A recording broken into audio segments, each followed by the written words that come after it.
The Committee on Homeland Security, Subcommittee on Counterterrorism, Law Enforcement, and Intelligence, and the Subcommittee on Transportation and Maritime Security will come to order.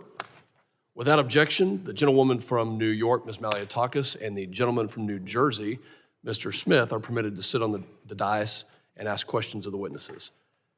The purpose of this hearing is to receive testimony from expert witnesses from the federal government and as well as the private sector about the growing threat of unmanned aerial systems, more commonly known as UASs or drones. We will hear from two panels today, and our first panel consists of three witnesses from the federal government. Good afternoon. I'd like to welcome you all to today's important hearing on the threats posed by unmanned aircraft or aerial systems, UASs or drones, and the threat to U.S. national security and the policy solutions that could mitigate these risks. Before we begin, I'd like to personally recognize two individuals, Congressman Dan Bishop and Congressman Anthony D'Esposito, for their service to the subcommittee and to our nation, and I wish them well in their future endeavors.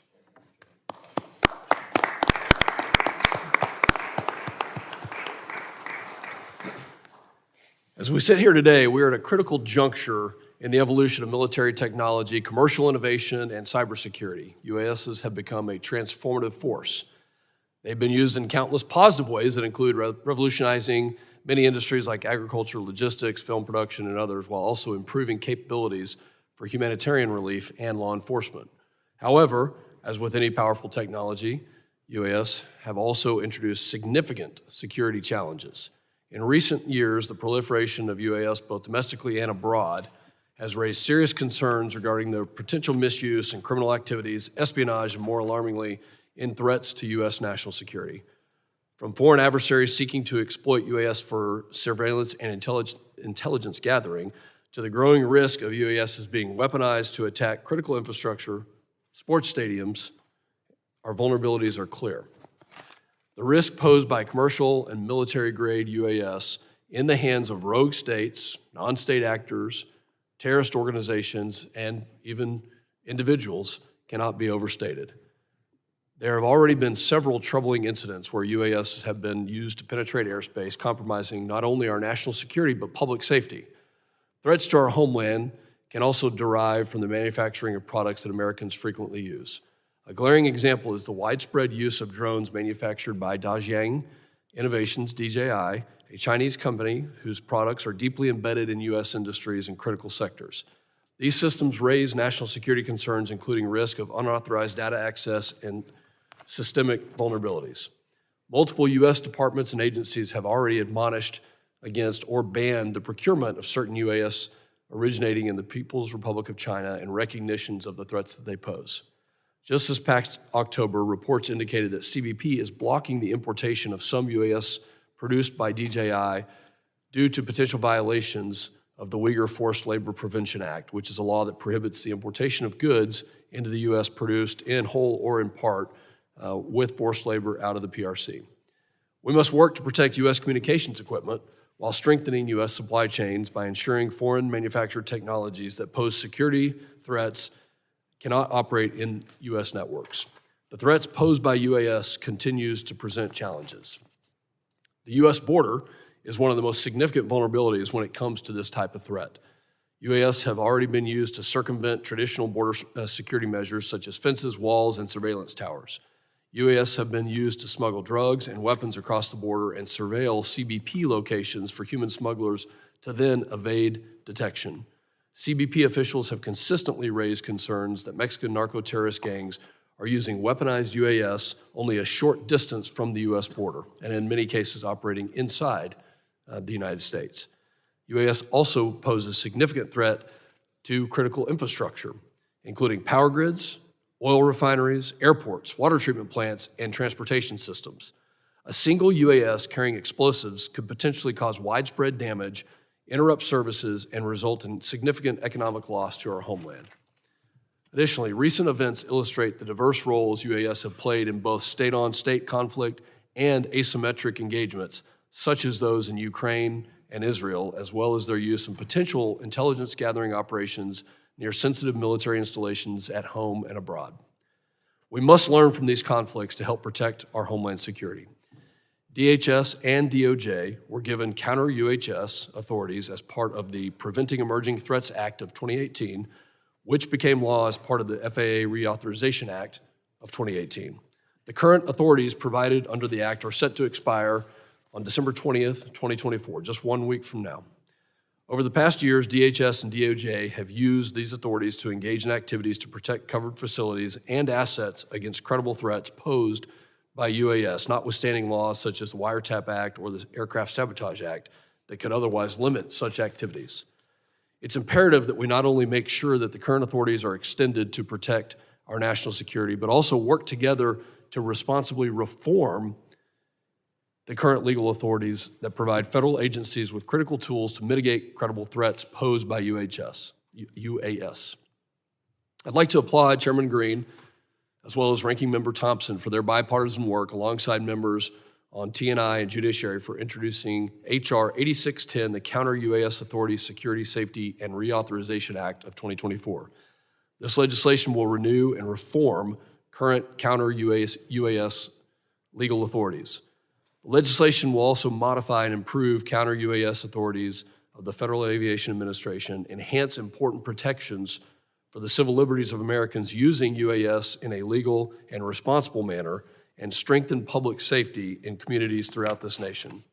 For instance, the legislation requires DHS to establish a counter-UAS mitigation pilot program under which selected state and covered law enforcement agencies may operate approved counter-UAS mitigation systems and mitigate unauthorized UAS operations on behalf of covered entities at a number of sites each.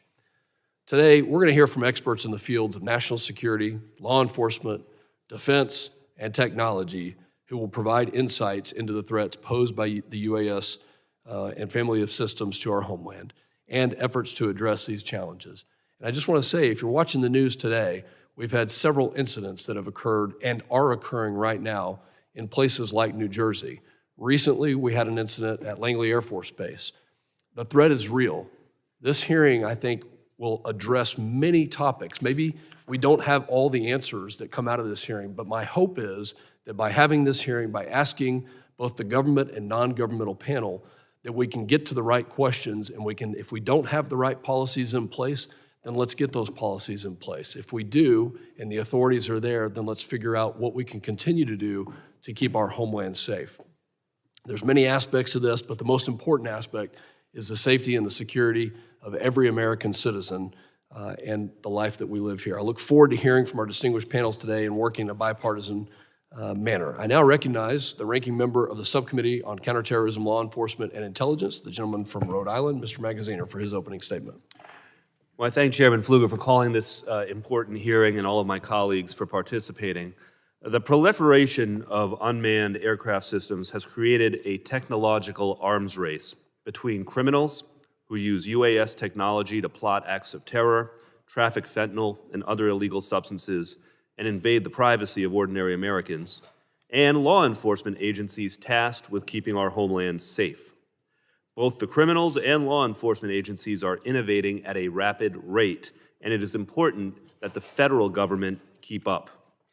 The time has come for Congress to expand the authority of federal, state, and local law enforcement agencies to better utilize monitoring, tracking, and signal jamming technologies to protect critical areas, including our borders, large public events, prisons, and sensitive government facilities, while also ensuring the civil liberties of drone operators.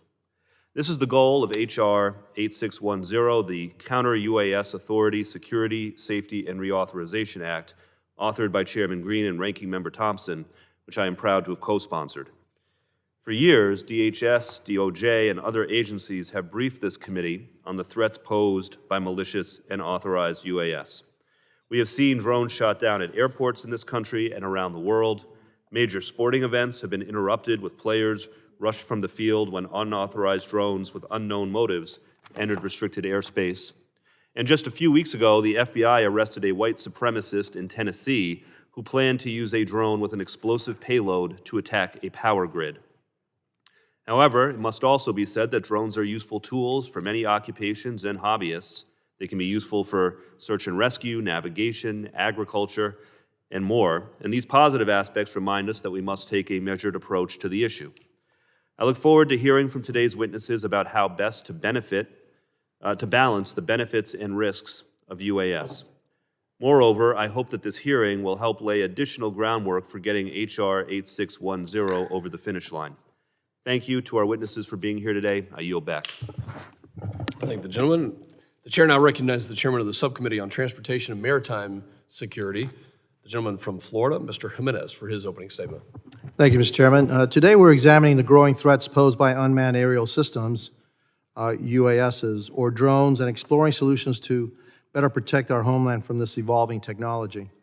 The popularity and accessibility of drones have skyrocketed in recent years. Today, there are more than 880,000 registered drone operators in the United States, with countless other operating drones without proper registration or training. While many of these operators use drones for legitimate purposes, recreational, commercial, or otherwise, there is an undeniable threat from those who misuse this technology either through ignorance of the rules and regulations or with malicious intent. Uninformed operators can inadvertently disrupt air traffic or encroach on sensitive areas, creating safety risks that strain our law enforcement and the aviation systems. While uninformed operators present a risk, their potential impact is negligible compared to the dangers posed by nefarious actors with malicious intent. Nefarious actors, including transnational criminal organizations, terrorists, and foreign adversaries, can exploit drones to evade traditional security measures, gather intelligence, smuggle contraband, disrupt transportation systems, or even launch attacks on our homeland. The threat from nefarious actors is both real and escalating. Along our borders, drones are increasingly employed by cartels to smuggle drugs and surveil law enforcement operations. We must consider all appropriate actions to ensure that foreign adversaries like the Chinese Communist Party are not using drones under the guise of legitimate activities to relay sensitive information back to China or other entities that seek to harm the United States. Critical infrastructure, such as airports, power plants, and ports, face growing risks from rogue drones capable of conducting surveillance, causing disruptions, or carrying out acts of sabotage. These risks are not hypothetical. Since 2021, the Transportation Security Administration has documented nearly 2,000 drone sightings near U.S. airports, with major airports experiencing drone incursions almost daily. Furthermore, between 2021 and 2022, the FBI reported 235 incidents of suspicious drone flights at or near chemical plants in Louisiana. Similar UAS activity is also observed at oil storage facilities in Oklahoma and natural gas facilities in Texas, highlighting the growing threat to critical energy infrastructure. Beyond our borders, the conflict in Ukraine has highlighted the weaponization of drones in modern warfare. Both sides have employed drones for reconnaissance, targeting, and direct attacks, underscoring the ability to use drones to transform the dynamics of conflict. These lessons, both from domestic incidents and international conflicts, should serve as a wake-up call for us to bolster our defenses against the misuse of drones within the United States. Looking ahead, the stakes will only continue to rise, with major global events such as the 2026 FIFA World Cup, of which many games will be played in my hometown of Miami, and the 2028 Summer Olympics coming to the United States. We must be ready to confront these threats to safeguard critical infrastructure and ensure the safety of travelers, participants, and spectators. We have a responsibility to defend against drone threats, and the need for action is clear. We must act swiftly. Today's hearing is an opportunity to better understand the full scope of the challenges posed by drones and to explore innovative solutions to mitigate these risks. I want to thank my colleague from Texas, Representative Pfluger, as well as my colleagues from the Subcommittee on Counterterrorism, Law Enforcement, and Intelligence for partnering with us to host this important hearing. Thank you to our witnesses, Deputy Executive Assistant Commissioner Jones, Deputy Assistant Attorney General Wiegman, and Assistant Director Wheeler for appearing before the subcommittees. I look forward to hearing about how we can better counter rogue drones, safeguard critical infrastructure, and ensure our policies keep pace with this evolving technology, and I yield back. The chair now recognizes the ranking member of the Subcommittee on Transportation and Maritime Security, the gentleman from Michigan, Mr. Tanadar, for his opening statement. Good afternoon, and thank you to both Chairman and Ranking Member Magaziner for holding today's hearing, as well as to our witnesses for joining us. Over the past few years, the use of unmanned aerial systems, also known as drones, has become common across a wide range of applications. Drones have become increasingly affordable and useful within agriculture, law enforcement, search and rescue, photography, and other industries. However, as the airspace becomes more and more crowded with unmanned aircraft, we must ensure the government is prepared and empowered to protect the safety and security of U.S. critical infrastructure and the American public. In 2018, Congress enacted initial authorities for the executive branch to begin testing and operating counter-drone technologies, also known as CUAS technologies. Those authorities have kickstarted the interagency coordination and technology development needed to carry out such a complex effort, but the authorities remain unlimited. Authorities remain limited and have relied on one short-term extension after another. I hope Congress will act early next year to advance legislation to extend and expand these authorities. As we do so, we must ensure the government's counter-drone activities appropriately protect privacy and civil liberties and do not have unintended impacts on the safety of the national airspace. As ranking member of the Transportation and Maritime Security Subcommittee, I am especially interested in making sure airports are protected from threats posed by drones. Already, we have seen major airports shut down due to errant drones causing significant delays.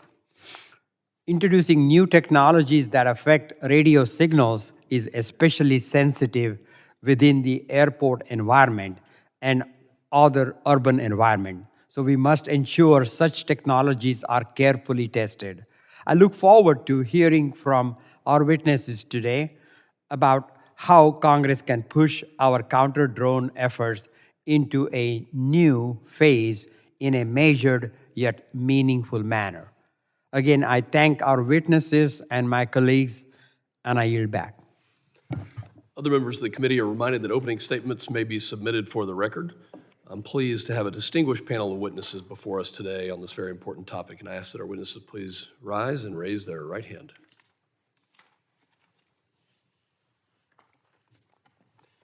You solemnly swear that the testimony you will give before the Committee on Homeland Security of the United States of House of Representatives will be the truth, the whole truth, and nothing but the truth. So help you God.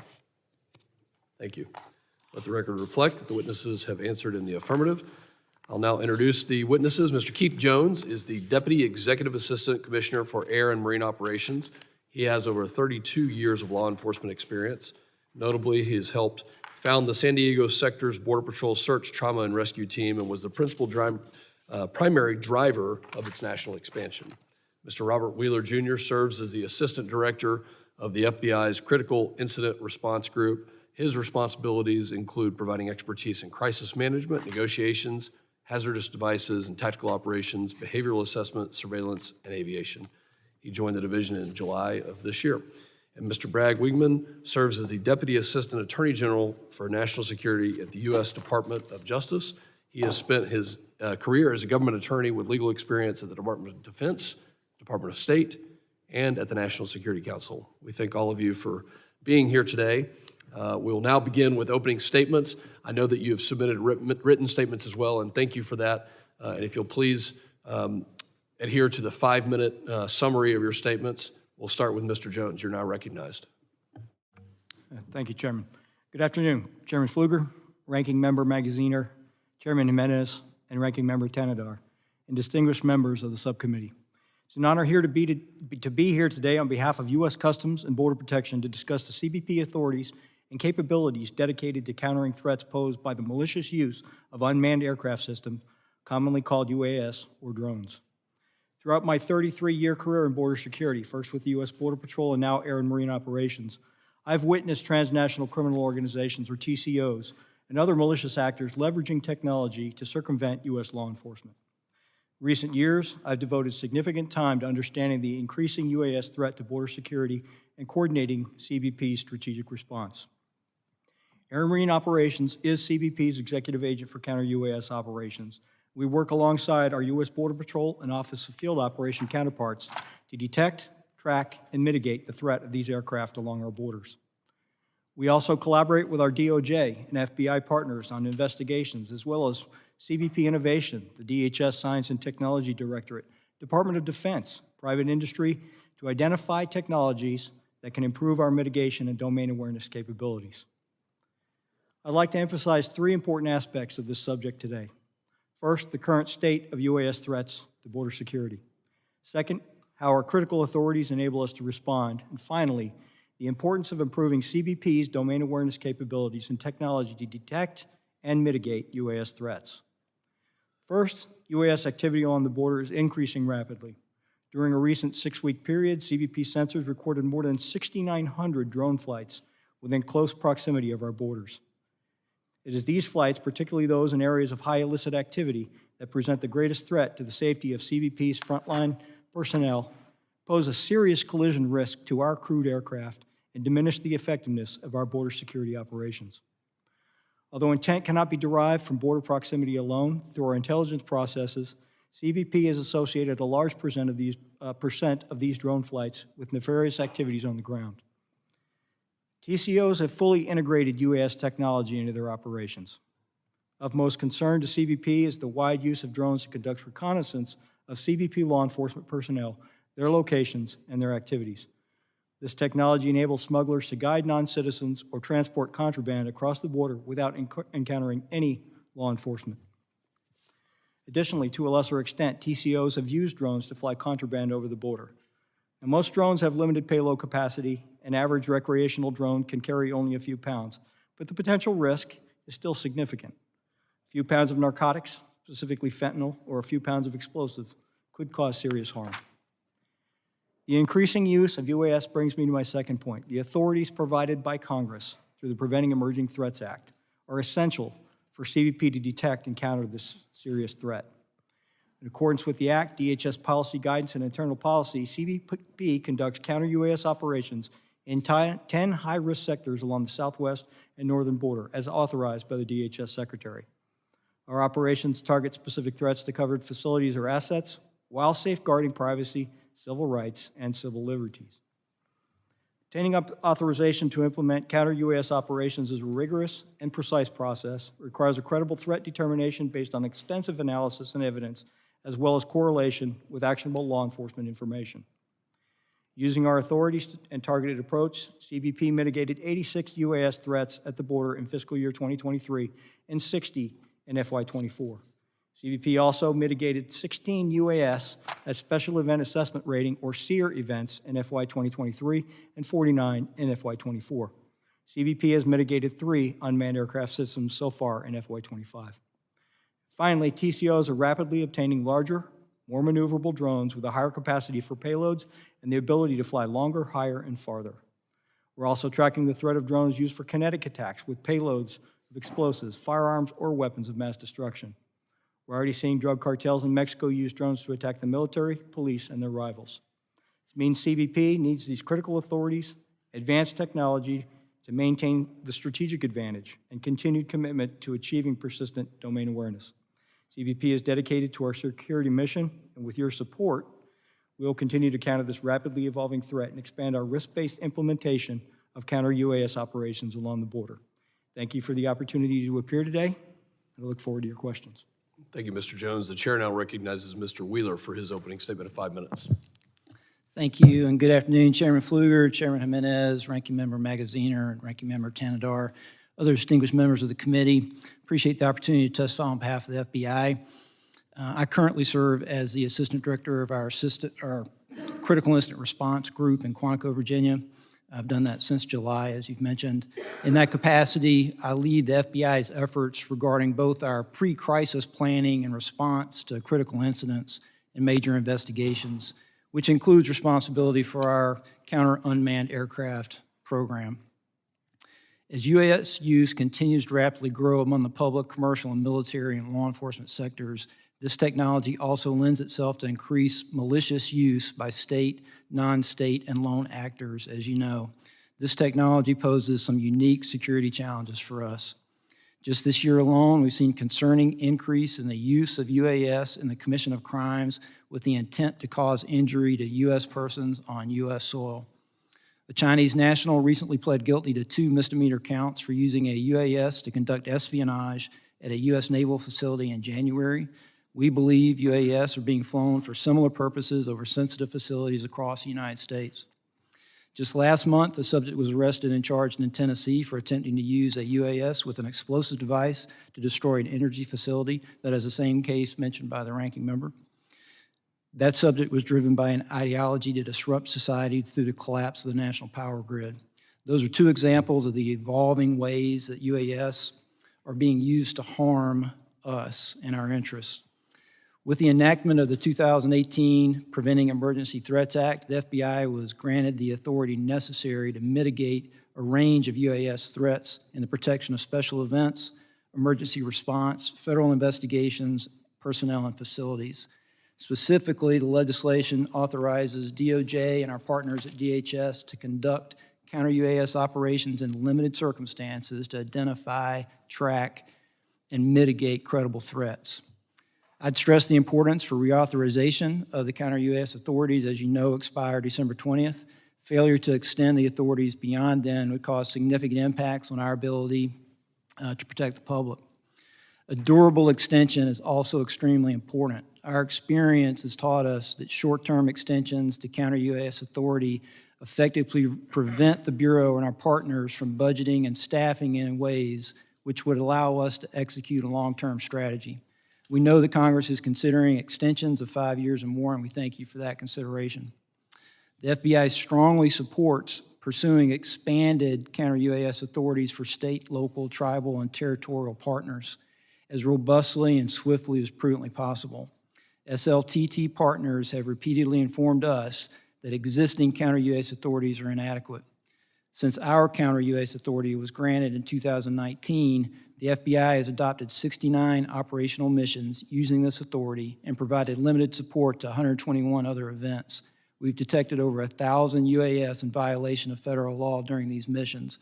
One example, at the Boston Marathon this past April, our team mitigated a UAS threat, which resulted in the capture and prosecution of a subject. The FBI cannot alone protect the over 40,000 Special Event Assessment Rating, or SEER, events annually held in the U.S., along with the countless other requests for counter-UAS support at mass gatherings. The use of counter-UAS to protect against these situations is crucial and can only be fully addressed by expanding the capability to include our state and local partners.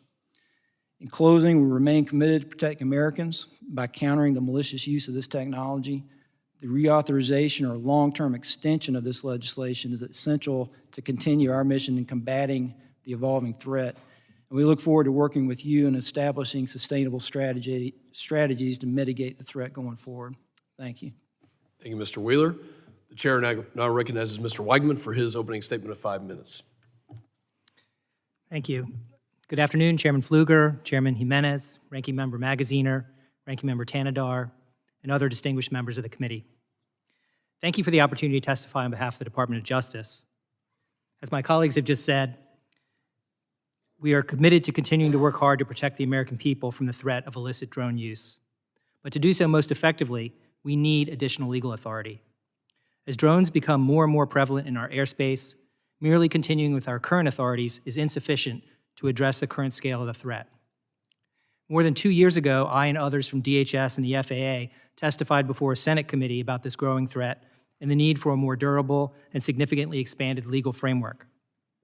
Since that time, the Congress has provided extensions of existing counter-drone authority while considering how best to expand it. We are very grateful that both the House and the Senate continue to agree that this authority must not lapse. The Department is eager to share with you the lessons gained from our experience to help reach consensus about how much and in what way to expand the existing law. Now, the reason we need legal authority is that without it, use of the most effective types of drone detection and counter-drone technologies could violate criminal laws, including those that prohibit destroying or disabling aircraft in flight and intercepting signals and communications. As has just been said, our current authorities will lapse within the next 10 days unless reauthorized. So our first priority is for Congress to reauthorize the existing law. But I know that this committee and others have also been working on legislation to go well beyond that. And we are eager to work with Congress on a bill that will help keep the American people safe. Now, as described in our written testimony, the two most important issues for us are, number one, broadening the types of sites that law enforcement can protect from nefarious and suspicious drone uses. So, for example, to cover, as was mentioned in the opening statements, airports and critical infrastructure like power plants and chemical facilities. So we need to expand the types of sites that can be protected. And then number two, as my colleague from the FBI just mentioned, it's about empowering state and local law enforcement and operators of critical infrastructure to engage in counter-drone efforts themselves nationwide. This is not a job the federal government can do alone. The FBI can only cover a tiny fraction, less than half of 1%, of the tens of thousands of events throughout the country each year that might need counter-drone support to protect public safety. So the demand for protection across the country just vastly exceeds available federal resources. To be clear, this activity can and must be done while safeguarding Americans' privacy and civil liberties. The technologies that we employ typically detect only communications being passed between the operator's controller and the drone to detect its activities, to direct its activities. They do not extract text messages, email, or internet search histories from phones or tablets used to control drones, nor do they allow law enforcement to listen to voice calls. We collect information such as the drone vendor and model, the drone and controlling device serial number, the geolocation of the drone, the location of the controller, and the most recent takeoff and home location. This is very much like the information required to be broadcast by manned aircraft, and which is now required under FAA's remote ID regulation to be broadcast by drones as well. And we use this information to further investigate when a crime involving a drone is suspected. As required in current law, DOJ would continue to have guidance that contains explicit protections for privacy and civil liberties and associated training. And state and local law enforcement, if empowered to engage in this activity, would be required to adhere to the same rules. I appreciate the opportunity to testify today. I'd be happy to answer your questions. I thank the witnesses for their opening statements. Members will now be recognized by order of seniority for 5 minutes of questioning. An additional round of questioning may be called after all members have been recognized, and also knowing that we have a second panel. I now recognize myself for 5 minutes of questioning. Let's just start with current events, and I'll ask an open-ended question. What is going on in New Jersey?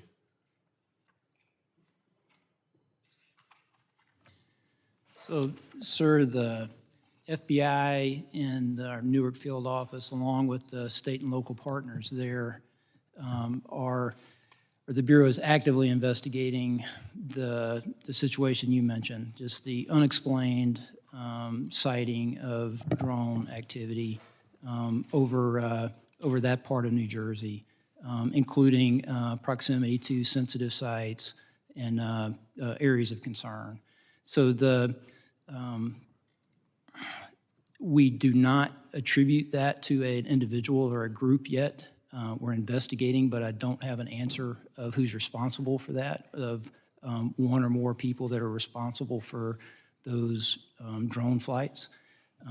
But we're actively investigating. What the Bureau has done to aid our state and local partners is what we generally do, enlist the help of the interagency, enlist the help of the public. There's a tip line there, that 1-800-CALL-FBI, tips.fbi, for information from the public that could help us resolve this. It is concerning. Is the public at risk? Is public safety at risk? Are we concerned that there are nefarious intentions that could cause either national security or a public safety incident that would put Americans at risk? There's nothing that is known that would lead me to say that, but we just don't know, and that's the concerning part. I think the fact that we have these unknown drones, UASs, that are flying over either critical or sensitive facilities is exactly why we're having this hearing. And Mr. Jones, actually for anybody on the panel, let me just say, we go back to last year, there were incidents, including Langley Air Force Base, where for over a week we had unknown drones flying over a very sensitive military installation with F-22s and other weapon systems on the ground. And I think that was cause for concern. So from a DHS standpoint, either on a border mission or from an FBI or DOJ, you mentioned, Mr. Wheeler, we don't necessarily have the authorities we need. Why can't we take action against these drones that are flying over sensitive sites? Why are we not taking action against drones that are flying over sensitive sites? So authority exists to mitigate a UAS in flight when authorized, and that could certainly apply to a sensitive site. I would be a little measured in speaking for the Department of Defense for those sites that are in question here. But I will say that we're, for the FBI, in a position, close liaison relationship with the Department of Defense and those areas that you mentioned, and will help in every way possible. But for securing those particular sites in this way, it is a DoD equity. Mr. Jones, for the border, I was down in the RGV last year, and they told me that they had over 20,000 incidents just in a quarter of drones that were being operated by cartels. What's the danger along the southern border to our citizens, the safety of our citizens from drones? Thank you, Chairman. So you touched on the volume of activity within the 500 yards of our contiguous border, the south, and even on the north is staggering. We have deployed detection technology. You mentioned 20,000. The significant threat is counter surveillance. They are surveilling law enforcement activities. They're doing this 24/7, 365. And historically, they've had to have high ground or terrain. Now everywhere's the high ground. This is their high ground. They can see what's going on. Exactly. Do you have the authority to mitigate those physically or by other means? So the Secretary has designated certain areas along our border as covered facilities. So yes, the capability exists and the authority exists in those covered areas. Have those types of mitigations taken place? Are we actively mitigating? We are actively mitigating, yes, sir. And how many, my time is expiring, but how many events are we experiencing per year along the southern border? So for example, last year, if we look at 45,000 detections on the southwest, of those, 2,500 plus or minus actually made an incursion.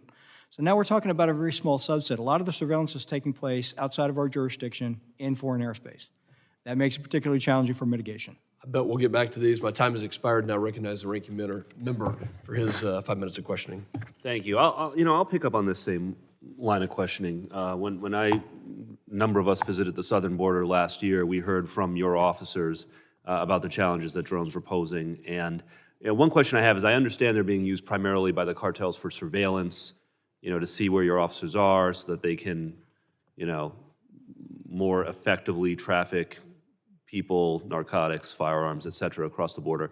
Do you see any evidence of the cartels using drones to actually move some of that contraband? Like, I'm thinking specifically of fentanyl. Are they using UASs to actually move fentanyl across the border? We have yet to see fentanyl being moved via UAS. We have seen other narcotics, albeit in small quantities. From a cost model, it's not as effective for cartels because the payload capacity is so small, they have to make multiple trips. We have seen cocaine, we have seen heroin, we have seen methamphetamine, we've seen weapons. So there is a threat of moving contraband across our borders. So the numbers, of course, are staggering. I think at one point in your written testimony, you alluded to periods of as many as 1,000 detections a week. But the number of mitigations at the southern border was 86 in fiscal year 23 and 60 in fiscal 24. So why so few as a percentage of the whole? What are the barriers that you're facing? Again, many of these detections occur in foreign airspace, thereby we cannot mitigate. Actually, a very small percentage actually incur into the United States. So for example, in the southwest border, only 5% of that large number actually affected an incursion. Of that, we have very strict criteria, and they met the criteria. So the 60 that we mitigated in FY24 actually met the criteria for mitigation. So I'm going to ask about both the 5% and the 95% then. So in the 5% that do come into our airspace, is the criteria too narrow, to bring them down? Why again, so few? Well, again, one of the things that's notable here is that those are not 2,500 unique identifiers. You have repeat offenders, so we take down or mitigate one drone. Of that large number, that could be responsible for hundreds of those I see. detections. So these are events, not necessarily individual drones, these statistics. That's correct. Okay. So on the 95%, or really I guess 100%, even if you don't have the authority to bring them down, those that are over foreign airspace, do you still have the ability, the technological ability to track where the operators are and to alert the Mexican or Canadian authorities as to where the operators are? And can you explain what that process is like? Absolutely. And we do communicate directly with our foreign partners, and our communication is healthy, our sharing of information is healthy. And so what you just described is exactly what we do. And is it working? Does it happen? I mean, when you notify Mexican authorities, for example, that, hey, we've got a drone and we know where the operator is, I mean, are they pursuing the operators? Do you have success stories? Again, are there gaps that need to be filled in that process? Can you elaborate? Well, again, we have to rely on so in the case of Government of Mexico, we have to rely on our Mexican partners to respond. A lot of times these are in areas that are not highly populated. They're very difficult to get to. They're also controlled by cartels. So by the time law enforcement responds, it's very challenging for them. It's not from lack of effort or lack of communication. It's just a very difficult environment. With the minute that I have left, I'll shift to Mr. Weekman. On the issue of special events, of SEER events, can you just elaborate a little bit more about why it is so important that the state and locals have expanded authorities, and what should the appropriate guardrails be, for those expanded authorities? Yes. Each year, the FBI can cover a number of special events, and DHS covers some as well. So we're talking about big events like the Super Bowl, the World Series, the Indianapolis 500, that sort of thing. But obviously, those are not the only events that could be subject to an attack or a drone threat. You have many other football games, baseball games, soccer games, the World Cup, and if you add them all up, just focused on sporting events, even forgetting about New York Times, New Year's celebration, there's all manner of events. So we can only cover a tiny fraction of those in any given year. And so if Congress gives the authority to state and locals to engage in the same activity, that vastly expands the scope of what counter-drone protection I'll just note for the provided. record, thank you. I understand the need to expand that authority for the state and locals for these special events. I will just highlight, though, I think training is going to be very important in this, because there are plenty of people who fly drones at high school football games and stuff for legitimate reasons, and we'll just need to make sure that the state and locals have the training to know how to kind of go after the bad guys without overly penalizing the good guys. But I take your broader point, and Absolutely. I yield back. That's a big part of it, the training. Thank you. Gentleman's time has expired. The chair now recognizes the gentleman from Florida, Mr. Jimenez, for his. Thank you, Mr. Chairman. I know that we face significant threats now from the technology that we have right now, but right around the corner, if not already here, is AI. And so some of the techniques that we use to mitigate current drones won't work on AI because they won't be piloted. They'll be just given a mission, they'll be given parameters of what to hit, and they'll hit it by themselves. They don't need to be piloted. Do we have any capabilities to actually go kinetic, actually knock these things down, either through some kind of a projectile or with high energy that fries the systems? Do we have any of that available anywhere? Thank you for the question. So without tipping our hand to our adversaries, I think it would probably be best, and we'd look forward to providing you a detailed briefing on our capabilities, kind of where our heads are at on, and we share your concern. Yeah, because I think that not only concerns me in as far as Customs and Border Protection and our personnel, but also airports, large events, et cetera, where these drones can be used for really destructive purposes. And so I'm really, really worried about that. Mr. Jones, you said that you had legal authority to disable, to mitigate drones in certain areas. We have about 2,000 mile-long border. So those areas, how many miles of the 2,000 do you actually have the authority to mitigate these drones? Chairman, again, we're starting to get into an area I'm not comfortable with in an open forum, but we'd love to dock those details with you behind closed doors. I take that to mean there's not too many miles, okay? So that's fair enough. Have you seen any kind of, we know that the cartels, especially the Mexican cartels, are working with the CCP, the Communist Chinese Party. The CCP provides the chemicals to the cartels who then produce the fentanyl that's killing thousands of Americans every single year. Do you see any link between, we see that link, do we see any links between the CCP, China, and the drones, the technology that's being used to surveil our border, and it's being used to help the cartels in their quest to transport people, drugs, guns, everything into the United States? It's no secret that the preponderance of the UAS technology is manufactured in China, and the cartels are using that very technology. We share your concerns. There's a reason why we don't use Chinese drones. And whether they knowingly or unknowingly are potentially collecting information for the government of China.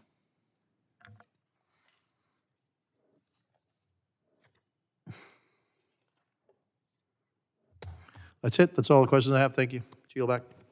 Gentleman yields. The chair recognizes Mr. Tanadar for his questioning. Thank you, Chair Fluger. The operation of CUAS technologies to intercept drones is sensitive, as it generally requires seizure of property without a warrant. To do so, CUAS technology operators must hack into the signal used to control the drones, which often involves hacking into operators' cell phone or computer. As such, Congress has waived certain wiretapping and other privacy protections for agencies to carry out these activities. As DHS and DOJ have began to operate CUAS technologies, what have your agencies done to formally enshrine protections for privacy and civil liberties? Any one of you? Sir, I can speak for the way that the FBI conducts the mission. We're very sensitive to those concerns. The information that is captured electronically from our technology that we use is just the information that has to do with the control of the drone, the flight, the telemetry data, if you will. Even if it is being operated by a personal device like a cell phone, for example, the technology that we use does not capture any other information from there, and we're very sensitive to how that is collected. And whatever that information that we collect, we don't maintain it if it's not threat, if it is not part of a case. If it is part of something that we investigate, then our regular guidelines of legal process and how we would maintain evidence apply. But we're very sensitive to privacy concerns and making sure we get it right and do it correctly. All right, thank you so much. Congress is currently considering authorizing a pilot program for state, local, tribal, and territorial law enforcement agencies to operate CUAS technologies.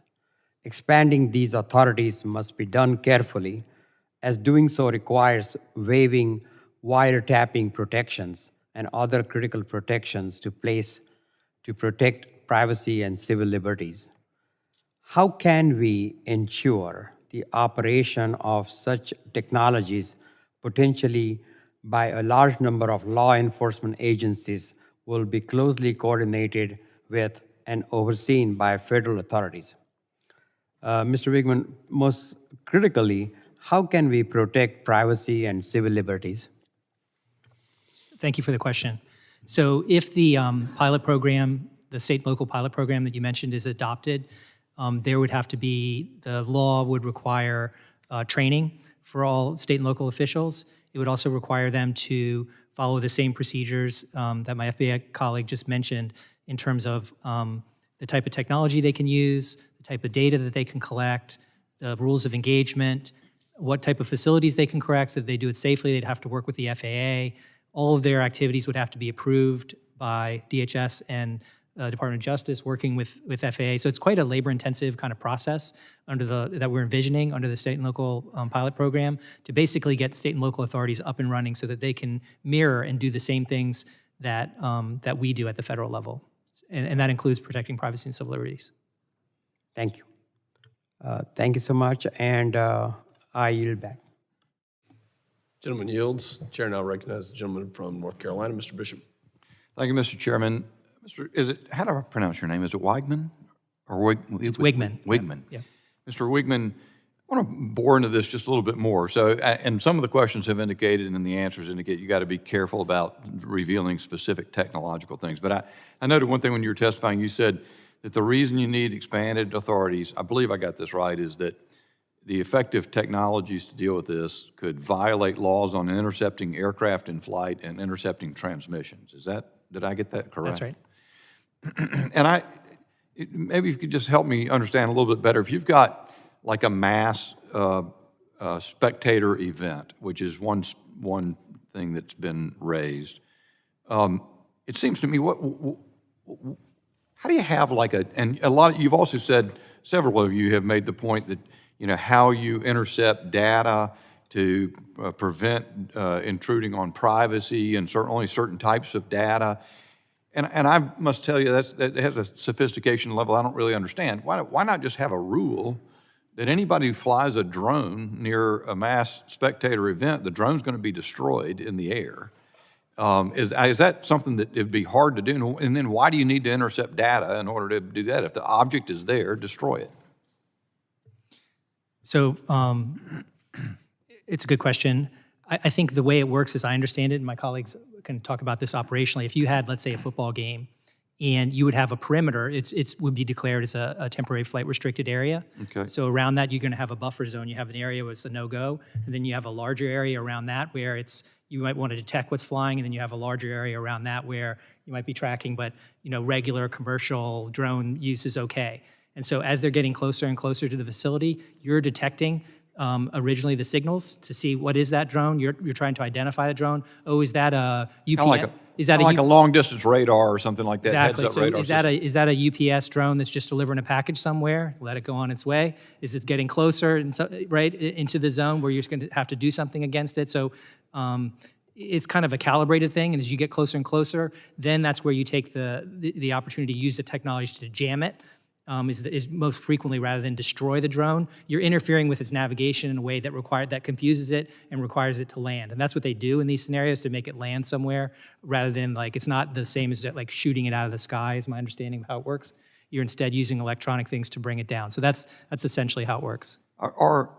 Is the technology, and I've always been curious about that. I've asked that, first time I asked it in a hearing a couple of years ago, there's a Twitter of laughter throughout the room about naivety of thinking you could destroy the thing in the air, and I guess maybe if it leaves debris to fall or something, I could understand It could be that. dangerous also, I think. Yeah. If you were just to kinetically destroy it, I imagine there would be some hazards with that. Should the average person looking at this or the average congressman trying to understand it believe that these technologies where you can use electronics to force the device to land are successful or have a high degree of reliability? Maybe I'll direct that to Mr. Jones. Yeah. So there's also non-destructive kinetic capabilities. So one thing from a law enforcement perspective we have to remember is that if we can capture a drone, there's a forensic capability that allows us to glean information. Yeah. And so that's important to us, as well as avoiding or minimizing any collateral damage. We have to be very careful in any application of force in public areas, responsible law enforcement, first do no harm. Is any witness able to testify? Because what you've essentially laid out is we've had a series of short-term reauthorizations of what you had, the authorities that now exist, and the issues you want to expand the authorities. And I have concerns, especially after a variety of ways in which I think government authority has misused power to intercept information or learn information about the American people and has gone too far. What are the, can anybody describe what the hesitancy is and why they're not significant, or why they should be overruled and proceed with this more expanded authority? Mr. Wigman? Hesitancy in adopting the expanded authority, or? Yeah. Well, that's kind of hard for us to answer because we support expanding the authority. But understand. I think that it's important to recognize when you talk about intercepting signals and so forth, as I mentioned in my opening statement, as Assistant Director Wheeler just mentioned, the types of signals that we're getting are the same types of information that is actually required to be broadcast and that anyone can pick up with a drone today, as the FAA's rules. So we're not talking, there is I guess a privacy interest, but it's the same type of information that we're now requiring, and it's a new regulation, but requiring drones to broadcast so that anyone can pick up, because it's really just about the communications between the drone and the controller, so that we can figure out where is that person, what's the registration, what's the model, how do we deal with it. So I think the privacy interest is limited. My time has expired. Thank you very much. I yield back. The gentleman's time has expired. The chair now recognizes the gentleman from California, Mr. Correa. Thank you, Mr. Chair, and I want to thank the gentleman or witnesses for being here today. Very timely issue for all of us. I think your testimony and the questions show that a little bit of a tension here between private property, private rights, but I think the bigger one here is protecting public safety. A couple of times back home, I had the chance to see some drones flying over my house, looking in my backyard. Frustrating, angry, didn't have any kinetic weapons with me, so they came and went. But on a serious note, I'm home to Disneyland. Worldwide, it's still viewed as an American private enterprise symbol. I've got the Anaheim Ducks Arena, OC Vibe that's being built right now, the Anaheim Ducks, SoFi Stadium nearby, World Soccer Cup coming to our area very soon, Olympics coming soon. So target-rich environment, so to speak. And what you're saying, Mr. Rigman, specifically, you said that federal government does not have the bandwidth to really protect all of these sites, yet we're still not at a point where we can share the authority information with state, local, federal authorities. And I hope we don't have to wait for a federal law to be passed to get there. My local sheriff in Orange County has a fusion center. Fusion centers exist across the nation where federal, state, local, FBI, every agency collaborate, share information, because when it comes to these drones, time is of the essence. Authority to neutralize these things is of the essence. And I guess my question to each and every one of you, starting with Mr. Jones, do you know of any efforts right now to coordinate with our locals to begin sharing, creating the local authority to be more effective at protecting our citizens? Mr. Jones. I can speak broadly and just outside of just counter UAS. We are working with our federal, state, and local partners on a daily basis. Whether it's counter fentanyl, counter UAS, just general public safety, they're our partners. We're all on the same team. I'm glad we need you hear the authority. Go ahead. We need the authority to designate select state and local law enforcement, and then with approved equipment, and just like my colleagues We stated. need a federal law. Yes, we do. Some of us here could probably do something like that, Mr. Chairman. Hope we can also, I didn't hear it, I know Mr. Jimenez talked a little bit about Mexico, cooperation, any there? This is something that deals with both sides of the border. And like I stated earlier, our relationship and our information sharing with Mexico is healthy, both at the local level through the U.S. Border Patrol Foreign Operations branches, as well as our communications with Mexico City. Thank you very much. Mr. Wheeler, same question to you. Do you know of any efforts to coordinate past laws to help us work with the locals to protect our citizenry? Sure. I would illustrate it as maybe a good example for the situation in New Jersey and our Newark division we talked about earlier. The FBI Newark JTTF comprised of a lot of state and local officers that work on the JTTF are our people that are actively investigating this matter. Are there any efforts to pass legislation that you're aware of to give the locals the authority to neutralize, monitor these aerial vehicles? Well, that's not my purview for the legislation, but I if can you were certainly tell aware you, of I any. support capacity building for Mr. state and Wigman, local my last 30 seconds. That's what we're here for, Congressman. There's a Senate bill, there's a couple of House bills. All of them, to different degrees, would provide additional authority to the states, both at the minimum to do detection only, and then on a pilot program Beyond to do those the bills, mitigation as do you well. So see that's what we're here beyond for. those bills, any other authorities that are needed to be vested in the locals to do their job? I think those bills are where we should focus, At this and coming time. up with something that's will work. Thank you very much, Mr. Chairman. I'm out of time. I yield. Gentleman's time has expired. The chair now recognizes the gentleman from Louisiana, Mr. Higgins. Thank you, Mr. Chairman. Gentlemen, thank you for being here today. It's been referenced that there are federal laws against intercepting aircraft or intercepting communication signals, and it's been cited today regarding the absence of a specific federal law authorizing local law enforcement to use existing technologies to mitigate against an unmanned aerial system threat or a drone threat. Let me say that, Mr. Chairman, I believe that the 10th Amendment already extends such rights to the sovereign states. And let me say that the current law, the current federal law that authorizes specific federal law enforcement agencies to use existing and emerging technologies to mitigate against unmanned aerial systems.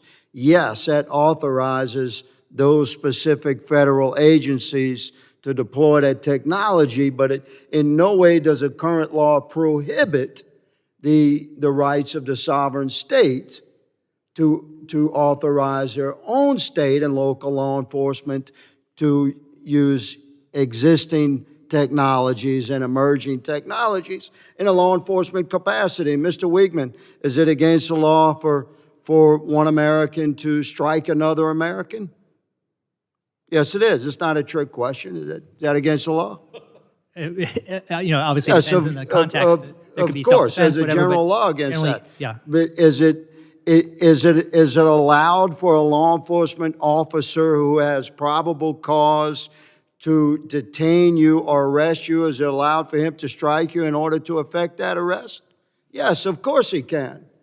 Is there a law against me crashing my car into yours purposefully? Yes, there is. But Mr. Jones, are you familiar with the pit maneuver? Of course, law enforcement has been using this for decades. We use our vehicle to crash into a suspect vehicle in a particular manner reflective of our training in order to effect the arrest. We're using the current training standards and the technology of our vehicle that we have deployed to effect that arrest. That's not a vehicle crash. It's a law enforcement action. That's broadly known. Everyone knows it's against the law for one American to shoot another one. But a law enforcement officer, in order to effect arrest, if he needs to escalate to lethal force, we know a law enforcement officer has that authorization through federal and state laws. So, yes, there's plenty of laws. You guys love to cite these laws that exist so we cannot intercept an aircraft.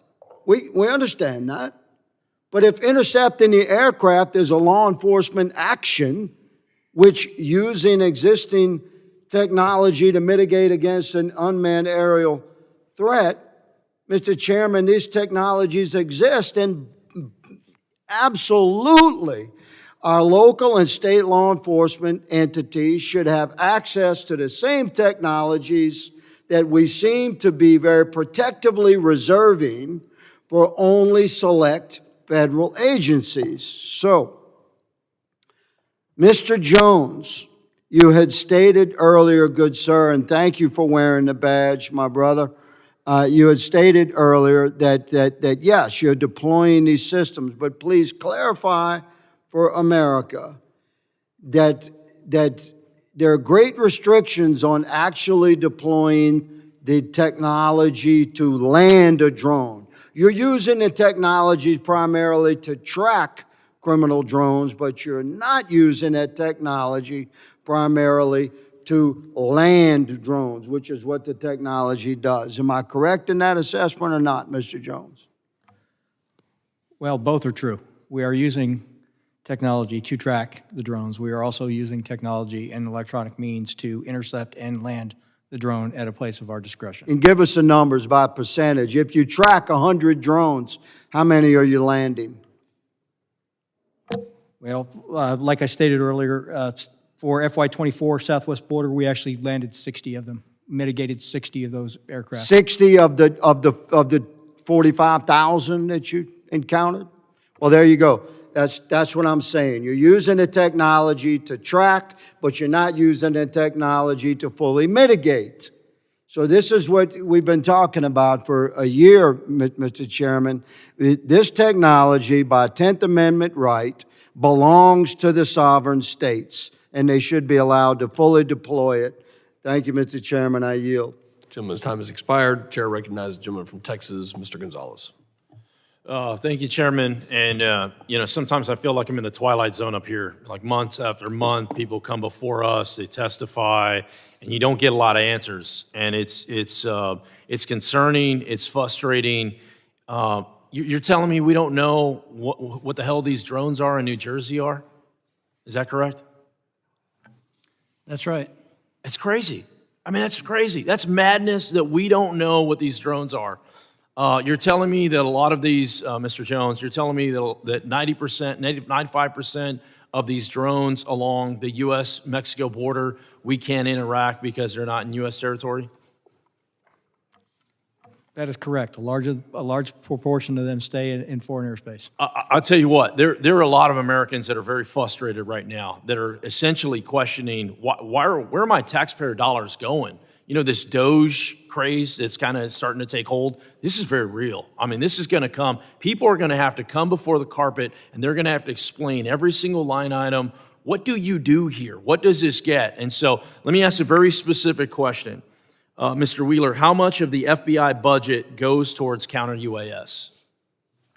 So the technical part of operational budget that I have within the critical incident response groups, just less than 500,000. 500,000? That's nothing. Well, why is it so low?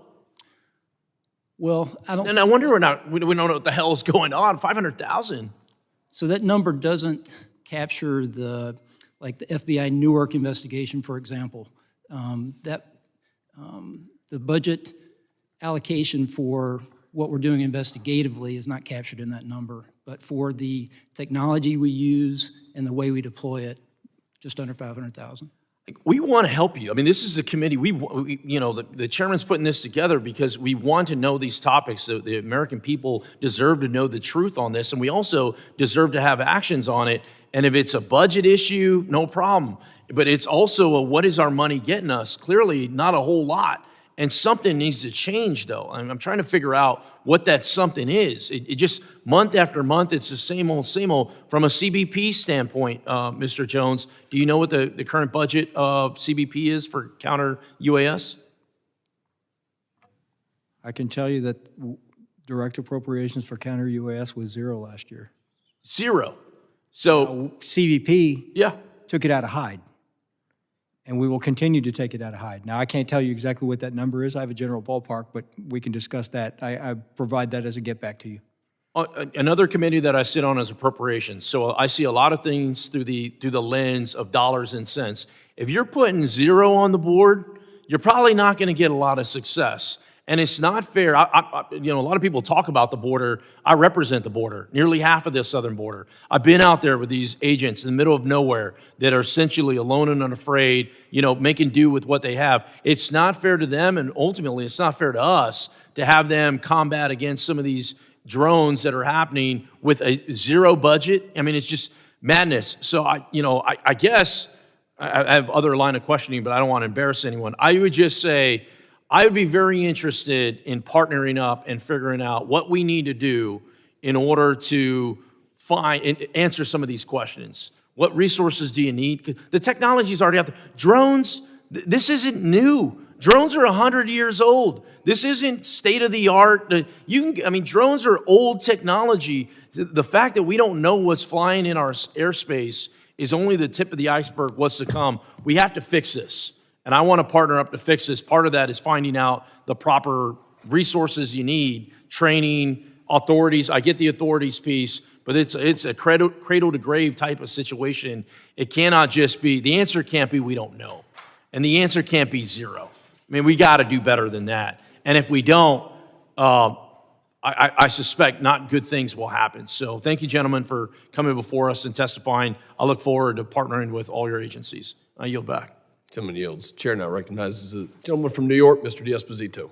Thank you, Chairman. And I sort of feel the same way as my good friend, Mr. Gonzalez. This is like deja vu. We've been talking about this for a long time and seems to be not getting much answers. I mean, the chairman and I visited New York City probably close to 2 years ago. We met with the leadership in the NYPD. It was probably one of the most rapidly growing drone use in the country.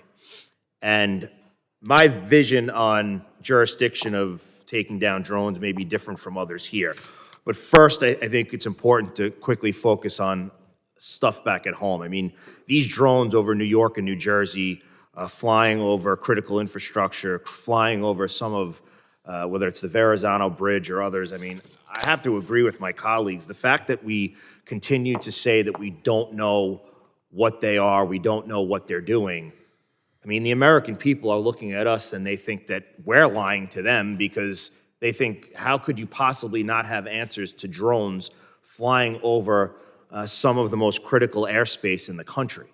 So, I mean, if we're expecting the American people to believe in the information that we're giving them, I think we do need to do better. And that's none of your fault. I mean, the fact that there's only $500,000 in drone expenditures appropriations. I mean, that's absolutely insane, and I hope that it's something that my colleagues work on. But as many have already pointed out, drones continue to rapidly advance and become more readily available.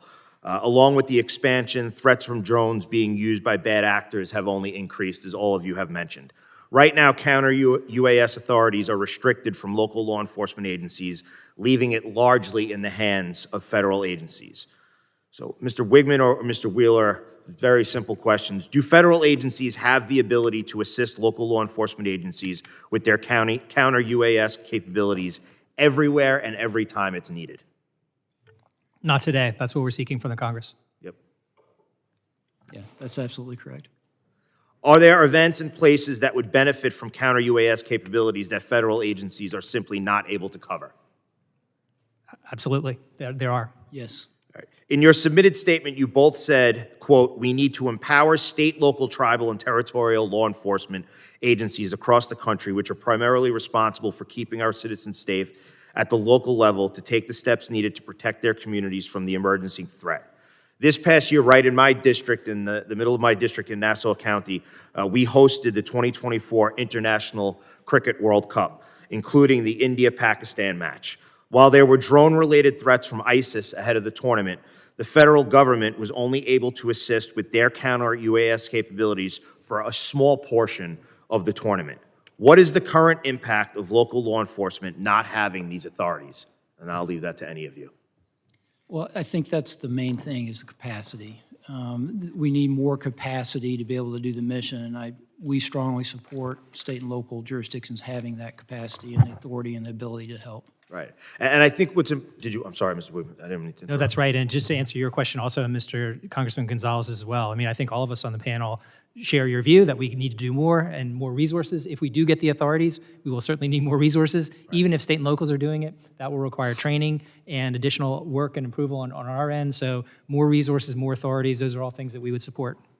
Yeah, and I think it's important to point down and to spread the message, because I think there's a lot of false information being spread about law enforcement agencies trying to say that, well, they don't want this added enforcement. They don't want to take on this responsibility. I mean, we had a hearing in this room just hours ago where the commissioner of the Nassau County Police Department, Patrick Ryder, was here, and he has been advocating in his position as commissioner, as his position as a member of the Major City Chiefs, that this is something that local law enforcement agencies, not only do they need it, they want it. And I think that we have the opportunity throughout this country to make sure that law enforcement agencies, there is some sort of consolidation. There are many law enforcement agencies that border one another that could help each other deal with this, I'll call it a burden, but this added burden.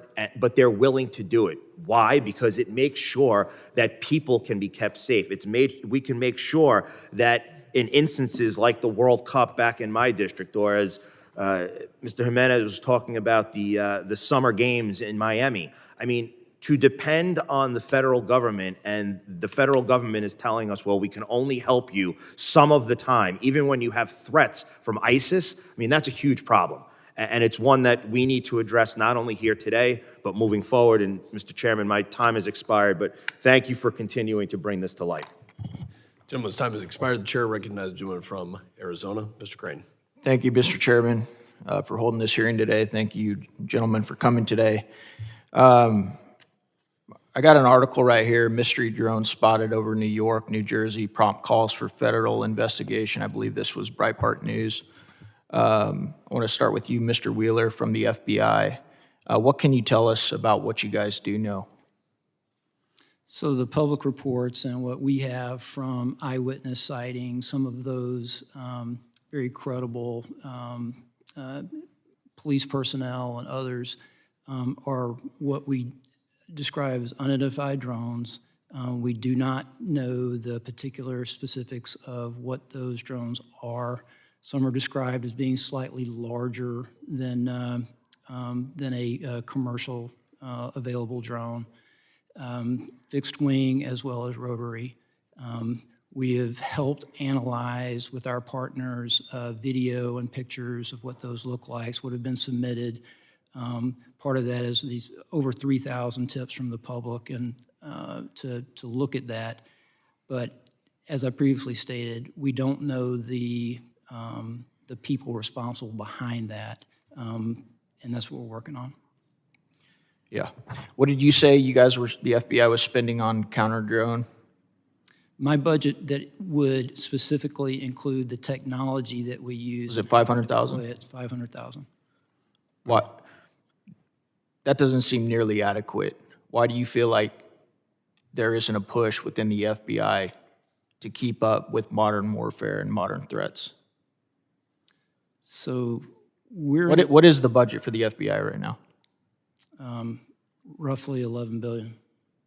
Okay, why do you think as warfare changes, and as you know, sir, warfare is changing drastically right now overseas, especially with Ukraine and Russia and the development of drone technology, why isn't the FBI taking this threat more seriously? And that's obviously reflected by the budget that you guys have assigned to counter-drone technology. I have a limited capability that is embedded within our emerging threats unit for surveillance issues. That allocation of resources, that research, that operational deployment of our capability is what we have today. I would imagine that this would grow over time.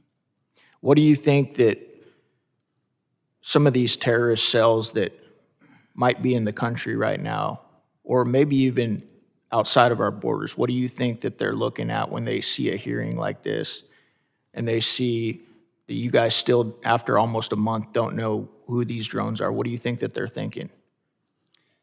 So I would be measured in how we speak about our capability and what our limitations and capacity is.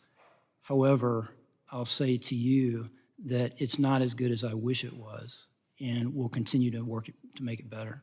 Yeah, well, when you're only spending $500,000 a year, it's probably not going to be very good, is it? The only thing I would say about that is that this is an enterprise-wide problem. It's not just a technological problem, that most of that $11 billion budget for the FBI gets after threats to Americans, this being one of them.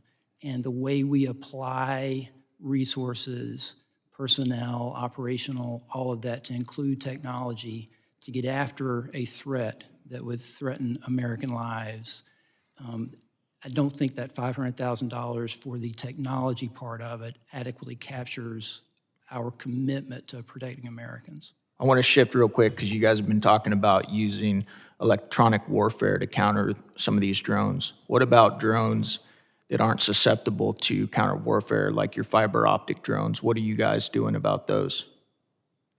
I'll start with you, Mr. Jones. So all options are on the table right now. We are exploring kinetic options. You know, Complement the electronic. you can buy those right now, and they're really not that expensive. You aware of that, Mr. Jones? I'm aware there's a lot of different technologies out there. We have experimented with some that have been very successful. Yeah. Thank you. I yield back. Gentleman yields.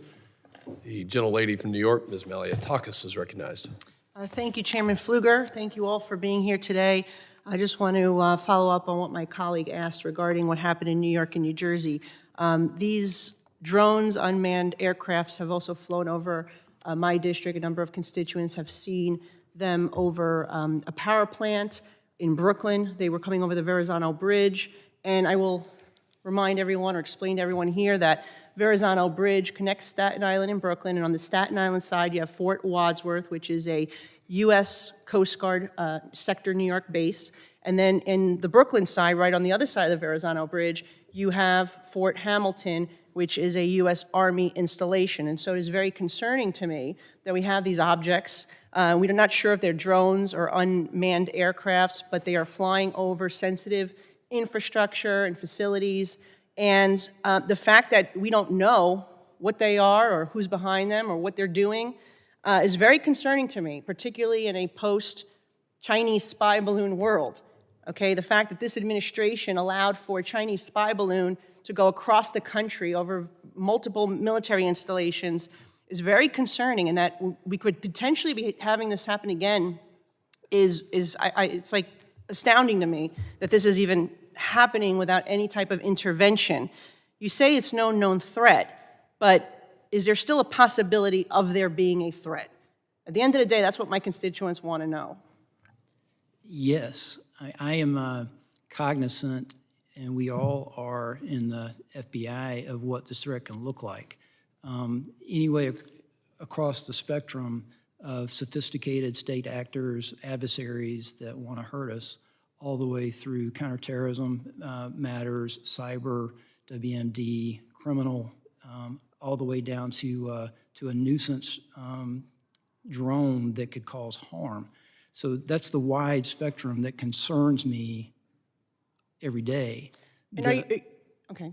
I would just mention it concerns me that we don't know the answer to your question yet. And are you working with the Pentagon, with FAA, with DHS, with your partners to try to identify this? Because I don't put it all on just the FBI. I think this is, I mean, what is Homeland Security doing? Do you have any idea? Have you? I wouldn't speak for another department, but I will say that the way we do business is extremely collaborative in the interagency, and especially with our state and local partners. So who's taking the lead here on this particular issue to identify these drones and aircrafts? Well, we have an investigation open predicated on a idea that there's unsafe operation in the airspace, which is a federal violation that we have some jurisdiction for.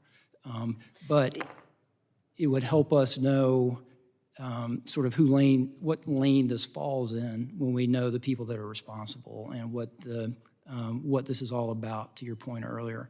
And we're actively investigating and would like to answer those questions, but I don't have a better answer. And what if they were carrying chemical weapons or something? We just don't, I mean, this could be a much worse conversation we could be having right now, because these things have been flying all over New York, New Jersey, over military installations.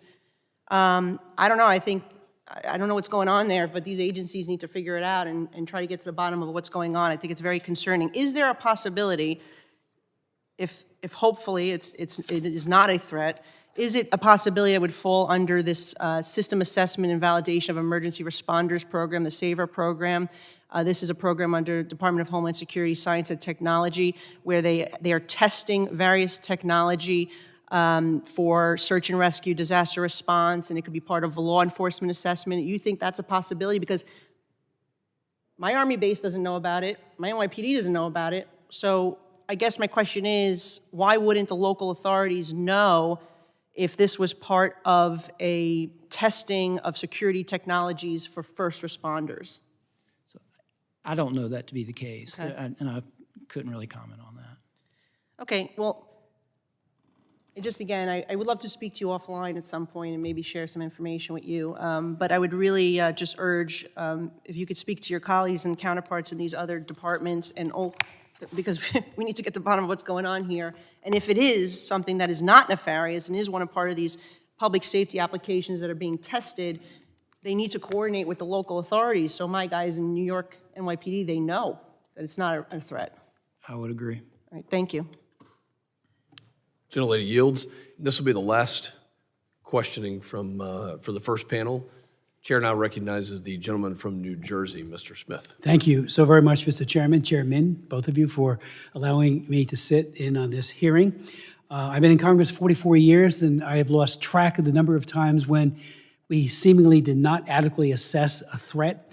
I had one of my service members from the Marines in the barracks in Lebanon when that terrible, horrible deed was committed by Iran.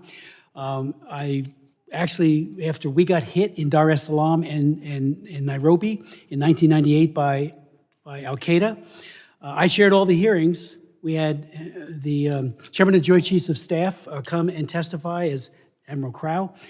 And they kept saying, everyone, no one thought that Al-Qaeda would hit there. Maybe in the Middle East, but not there. I wrote a bill called the Embassy Security Act. It was signed into law. I added it to an appropriations bill, big, thick bill, but it was all about setbacks and Mylar on the windows, a lot of good things. And it did mitigate, I think, some of the concerns there. But we always seem to miss something, and I'm very concerned that we're missing something here. I've raised the issue, as has my colleagues, Maliotakis and others in New Jersey and New York, about these drone sightings. So last night, I was on the beach in Island State Park in Ocean County with the sheriff. He has been working it every single night. He's got his own tethered drones chronicling. One of his officers 2 nights ago saw 50 drones come in off the ocean right there. So we thought maybe they'll replicate it. They didn't, but we thought it was a possibility.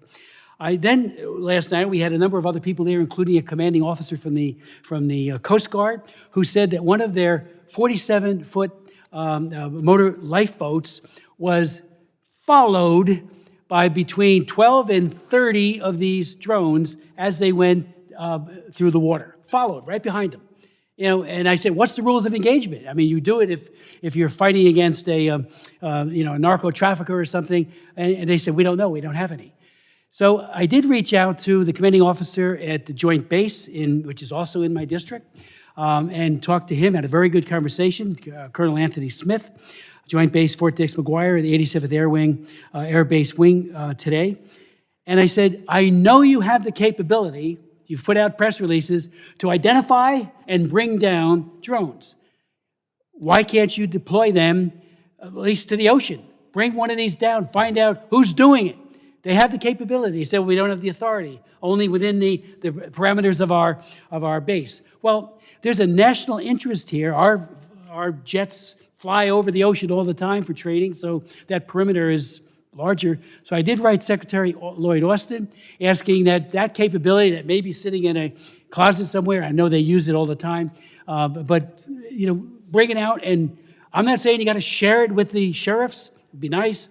Just do it yourself in the interest of the American public. So I would ask if you would echo that request. I mean, DOD's got the capability, and maybe Homeland Security does as well. When we had a Zoom meeting with Secretary Mayorkas, our governor put it together, and I appreciated that. But I asked them, why can't we just track where they go to?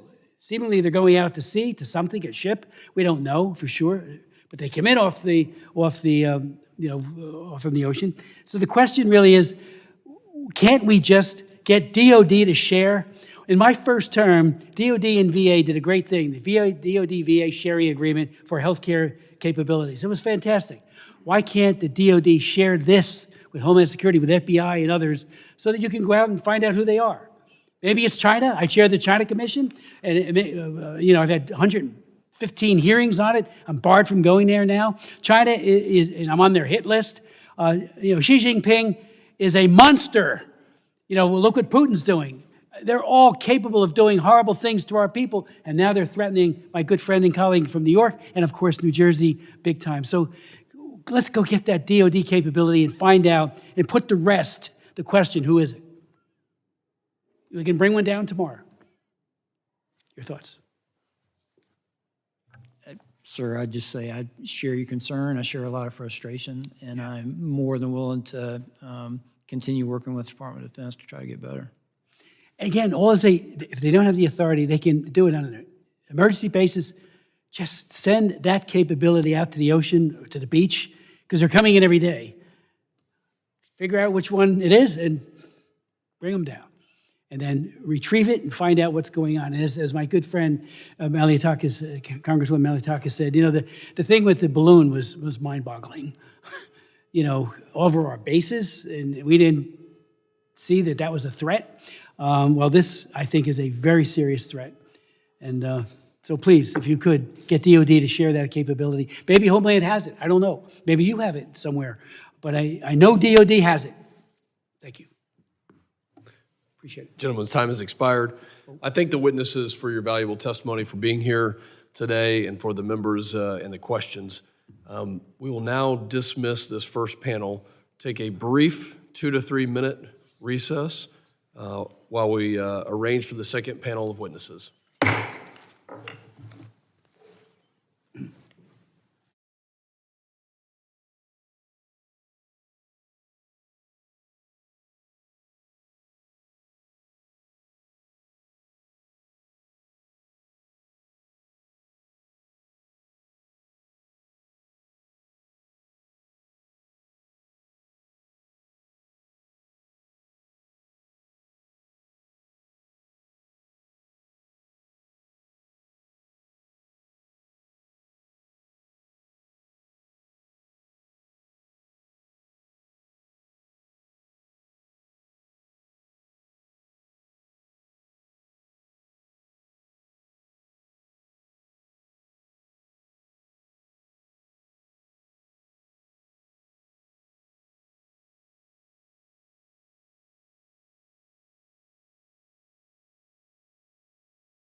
Committee will come to order.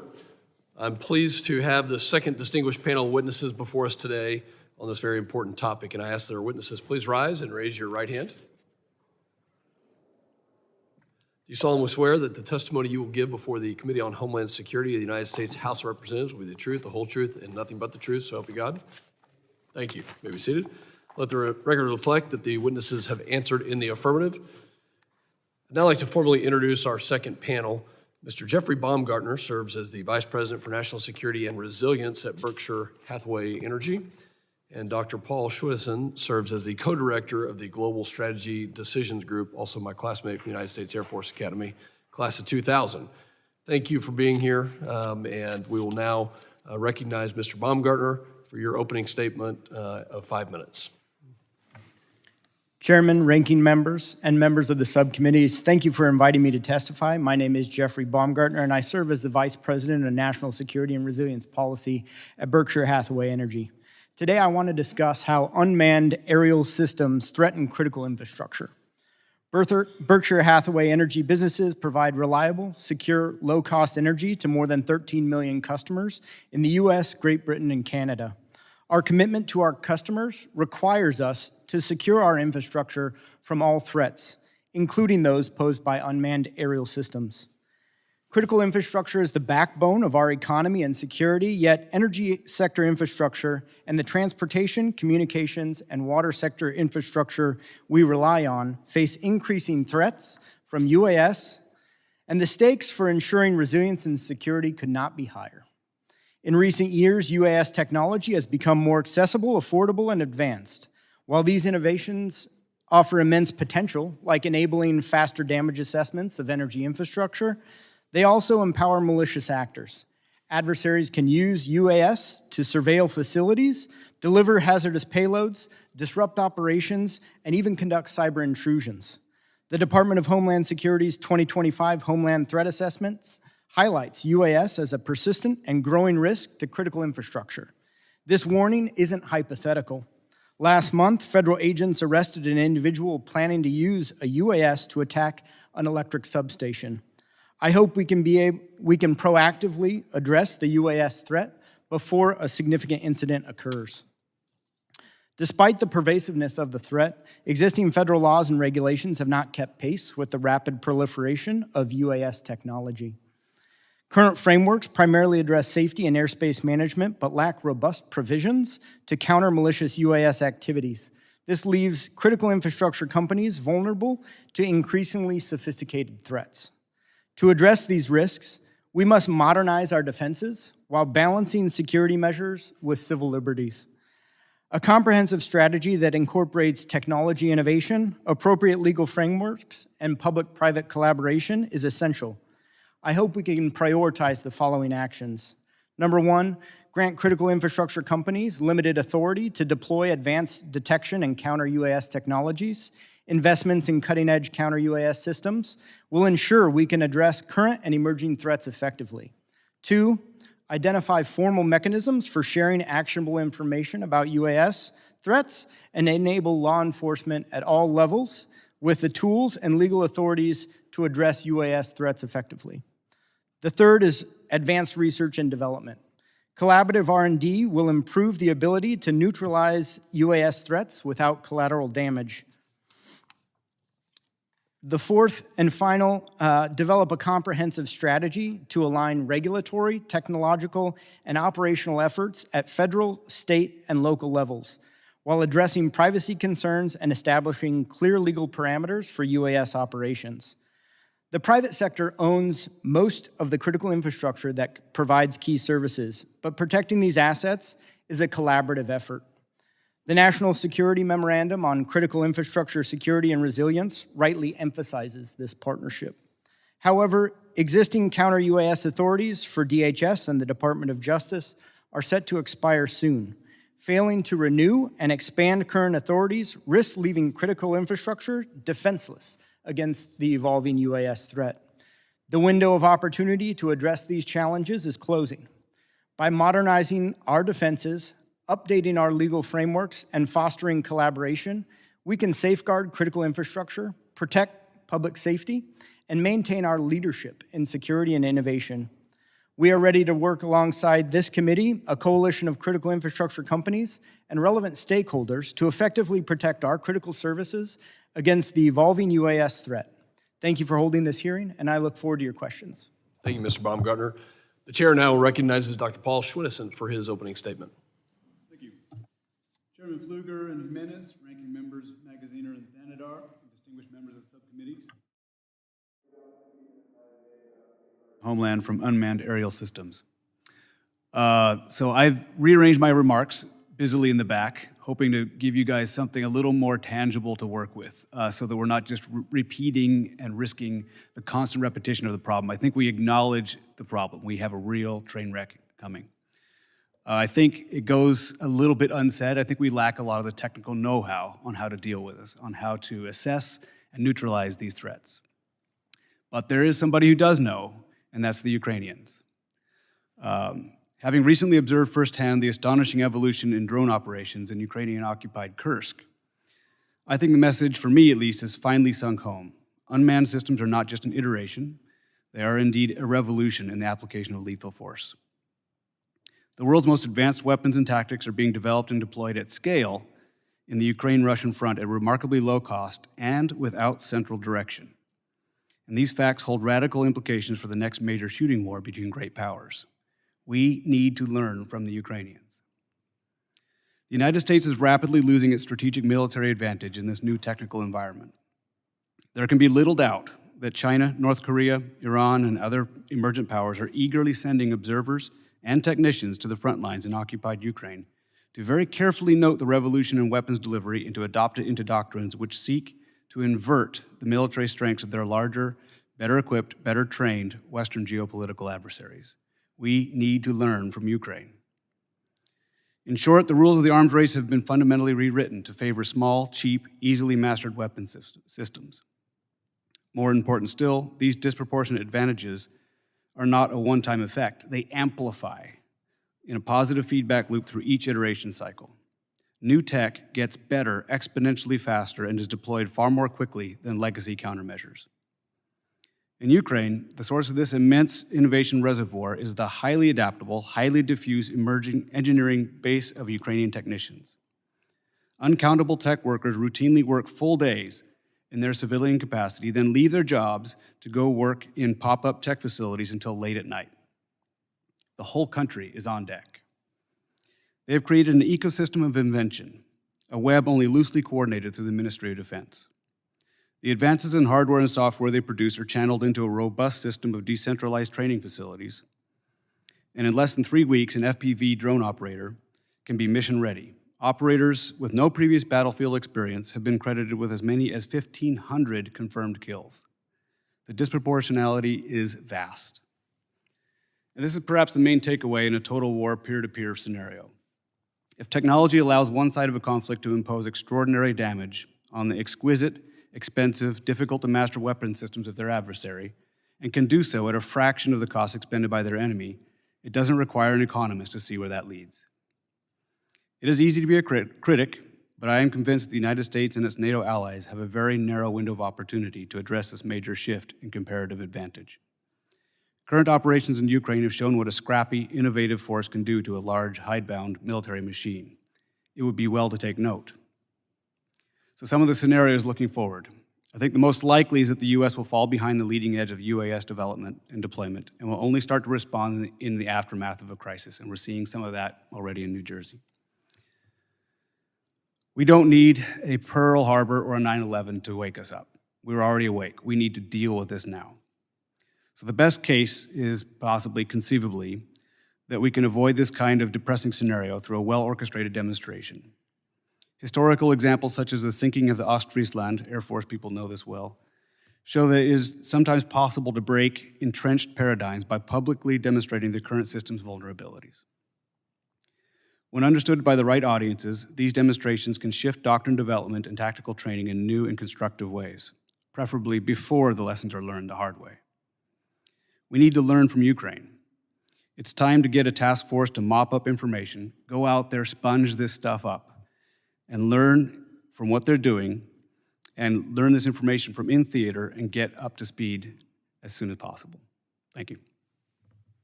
Thank you, Dr. Schwennesen. The chair will note that we had a third expert on the panel, Mrs. Kathy Leweir from the National Football League, unfortunately unable to join today. However, the chair asked unanimous consent to enter Ms. Leweir's testimony into the record. Without objection, so ordered. Now recognize myself for 5 minutes of questioning as we did prior. Dr. Schwennesen, I'd like to focus on something here. Policy versus technology. What is our issue right now? Is it not enough technology? Is it not keeping up with the technology? As you mentioned, maybe we're being outmaneuvered in a lot of cases by the Russians, and the Ukrainians may have some information that we can learn from. Or is it a policy issue here as we protect the homeland, or is it both? Yeah, I do think it's both. I think it's a combination of the two. I think we have created a policy thicket of bureaucracy that basically stifles the innovation space, right? I do think we have a technical know-how problem, or at least we know for a fact that Ukrainians have a technical know-how solution, right? And I think if we're able to reduce some of the bureaucratic barriers to innovation, allow people to tinker and experiment and learn at the operational military level, this needs to happen like yesterday, right? We can't do the same old business of doing a 2.5-year request for proposal and wait for things to come back. We just can't do this business as usual. We do not have that time. As we sit here, you listen to the testimony. We currently have UASs flying over New Jersey. We heard from Mr. Smith in New Jersey that they were flying over Coast Guard vessels last night. How is this possible? Why are we not responding? What do we need to do, and what actions need to be taken? Yeah, that's a very difficult one to answer. Of course, I can't speak for them, but I have a suspicion that people are frozen with fear of what would happen in an administrative situation in which they took action and they were punished for doing so. That they shot down a drone, God forbid, and the debris hit somebody's house, and all of a sudden they're on front page news. And so people are acting out of a sort of sense of self-restraint here, which is being promoted by our policy environment. So when it comes to technology, we need to focus on our offensive technology, lessons learned in the Ukrainian conflict where they're leveraging UAS systems everywhere. We need to focus on our counter-UAS technology, and our policy needs to improve in order to counter it and give the authorities that we need while protecting privacy of citizens here. Yep, I would say so, absolutely. I'll come back to you in a second. Mr. Baumgartner, what's the most catastrophic event in the energy industry, critical infrastructure, that we need to be thinking about and planning for to prevent? I mean, luckily we haven't seen a significant incident. I think from an imagination perspective, certainly something with a payload like the gentleman from Tennessee who was planning an incident to drop a payload into a substation. You could imagine that at a larger scale and impacting or identifying more critical infrastructure from generation to substations, or even on the pipeline side, a liquid natural gas import-export facility. So my district, the Permian Basin, 6 million barrels a day, needs to be protected, and the authorities, in some cases, as you recommended in your testimony, should be delegated to private companies, in some cases, to both identify and also mitigate if needed.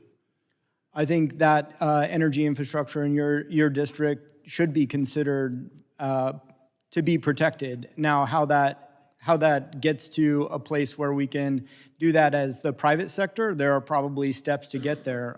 We have great relationships with local, state, federal law enforcement, and are happy to take an intermediary step to work with them to ensure that we understand the technology, the appropriate technology is in place, and we can implement that technology in a future state.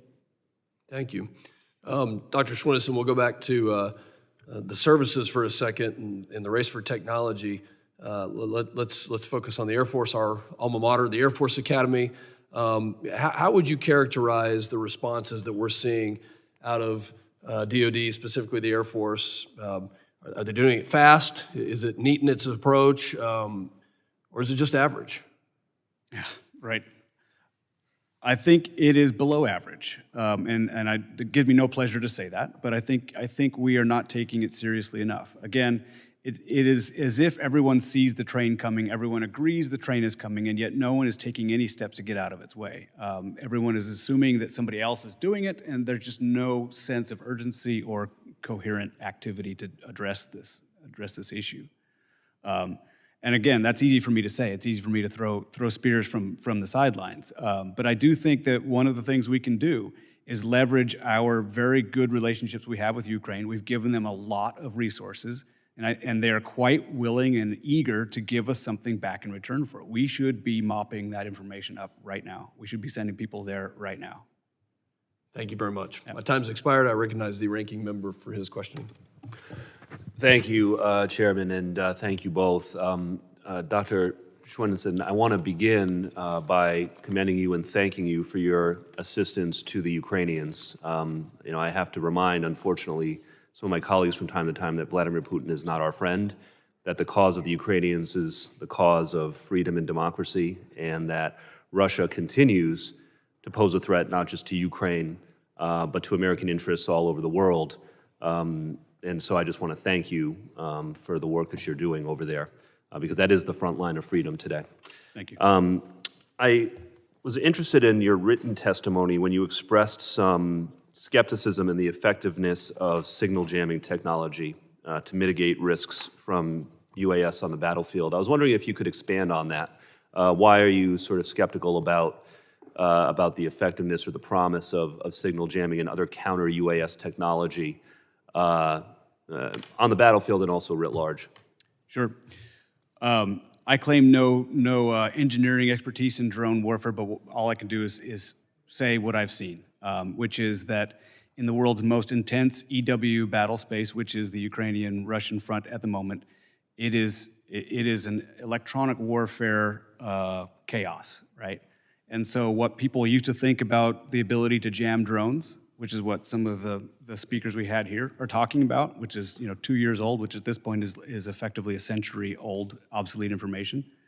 Jamming doesn't work the way we think it does. And there are so many new developing technologies on countering the counters, right? They've already gone multiple layers ahead of us. At this point, they're doing AI pixel lock technology that doesn't have any RF frequency whatsoever. They're doing ambush technology where they're not needing to have any kind of communication between operator and drone. So, again, I don't know the specifics beyond what I've just seen, the tip of the iceberg, which is that, the jamming solution is not a one-size-fits-all, that's the silver bullet. It might be a piece of a suite, but that's only a piece. Yeah, and I recognize that you've thought about this in sort of the DoD space more perhaps than homeland, domestic law enforcement, et cetera, but I imagine the lessons are transferable. What do we need to do specifically in order to go from being laggards to leaders on this? You referenced procurement issues and kind of speeding that up. You referenced, bringing a spirit of I guess, inventiveness and innovation. But are there other specific things? I mean, is there training that we should be looking at deploying across the federal government? Is there some kind of specific workaround to procurement rules that you would recommend? Like, what are the nuts and bolts of what we should be doing in order to take back the advantage? Yeah, I do think Yankee ingenuity is one of our comparative strengths, and we need to take advantage of it. And one of the ways to do that, this is not an especially sexy solution, so I say that with apologies in advance. But I think one example of an idea is to, at the DoD level, get drones down to the absolute operational level of units, so they can begin to tinker. There is as Elon Musk says, move fast and break things. You need to learn on the fly. You need to learn in the trenches how these things are operated. It isn't enough to do this from a centrally managed, top-down approach in which we're going to go through this entire typical cycle and then deliver the tool to the warfighter wrapped with a ribbon. It doesn't work that way anymore. We have to give it to them and let them develop it on the fly. Empower the people on the front lines to innovate. That makes sense. Mr. Baumgartner, I apologize, I only have a minute left, but I wanted to explore this importance of the cooperation between private industry and particularly state and local law enforcement. What are the best practices there that you've noticed, and are there things that we can do to support those kinds of collaborations? Well, we work very hard to establish and maintain those relationships in all the states and localities that we serve. I think it does become about manpower and hours spent in doing that collaboration, and so there are certainly challenges to maintaining that. But I think fusion centers are a great opportunity to engage in a wide variety of state and local efforts at one location. I think there are other similar opportunities, like in our sector, we have the Electricity Information Sharing and Analysis Center that also convenes those state and local partners in a regional fashion, and we're able to effectively have those conversations and maintain those relationships in that forum as well. Thank you both. Thank you, Ranking Member, and I recognize myself for 5 minutes, and I'm not going to take 5 minutes, but Mr. Swenson, I totally agree with you that we have a problem here in the United States in dealing with these systems, not only for warfare, but also for protecting the homeland. I would think that what part of the problem is that you got $500,000 in the FBI. I'm sure you have $500,000 in some other agency, and you got all these agencies working on the same issue, and then it's not really centralized. There's no planning, et cetera. Maybe airports are trying to do their thing, and the FBI is trying to do their thing, and Customs and Border Protection trying to do their thing. Would it be beneficial to try to put this all together and just focus on the unmanned aerial system threat in the homeland? I have to say I lean that way. I hate to beat a dead horse here, but the Ukrainians have once again shown some ways to deal with this. They have stood up their entire separate new force, very much like the Marine Corps or the Air Force. They've set up the Unmanned Aerial Systems Service in the Ukrainian Department of Defense in order to do precisely that, in order to address this entire new sector of technology and how it's to be developed and applied. Probably one of the advantages that the Ukrainians had is that they had no Air Force, basically, right? And so by necessity, they needed to come up with something different that actually combated the threat. We have an Air Force. And unfortunately, what happens is that you have the resistance to change, and UAS, unmanned systems, et cetera, are a threat to the people that fly the planes, okay? And so we do need to look at this in an entirely different way. And so not only on the DoD side, where we do need to have the private sector innovate, and the RFP should be, hey, I want to knock out, I want to sink Chinese ships, all right? And just simple as that. If you ask DoD to do that, they'll come up with an aircraft carrier that costs $10 billion and all these systems. The Ukrainians are sinking Russian ships in the Black Sea with little boats with maybe 500 or 600 pounds of TNT on them. A whole bunch of them can't possibly take them all out, and basically, boom, no submarine, because that's the other thing we'd look at. Well, maybe we need to have these really expensive submarines with torpedoes and stuff. The old way of fighting war. We need to look at the new way of fighting war. But here it's Homeland Security. Look, I'm convinced that we're going to have a problem. We'll wake up when something happens, because that's always what we do. And we should be waking up right now. And so one of the things maybe that we should be looking at is how do we centralize a Homeland Security kind of focus on unmanned systems and how we protect all our infrastructure, airports, the energy system, our electricity, our grid, all of that is vulnerable. And so that's all I have to say, and I'll yield my time back, and I recognize the gentleman from New York, Mr. Diaz-Posito. Well, thank you, Mr. Chairman. Dr. Swenson, I know it was discussed earlier, and I wish some others on the other side were here to listen, because sometimes when we talk about Russia, China, and Iran, we're referred to as fearmongers. But the proliferation of drone technology from foreign adversaries like Russia, like China, like Iran, has impacted conflicts across the globe. What is the risk of such technology being transferred or replicated by domestic actors in the United States or by transnational criminal organizations across our borders? And how can we disrupt these supply chains? Well, the risk is 100%. I mean, it's if it hasn't happened already, and I'm sure it has, but if it hasn't, it's about Definitely has. Right. How do we mitigate it is again, that this is the elephant in the room, and I think the only way to mitigate these kinds of threats is to out-innovate the threat itself. This is something that we've been traditionally good at. It's something we have the technical know-how and the capacity to do. But right now we have not opened the gates. We have not gotten our juices flowing, as they say, to address these threats and out-innovate the threat. Thank you. I know we have to go vote, so I'm going to make this quick. But Mr. Baumgartner, just last month, a Tennessee man was arrested for plotting to use a drone carrying an explosive to destroy a Nashville power substation. We know that there have been additional incidents of suspicious drone activity near substations.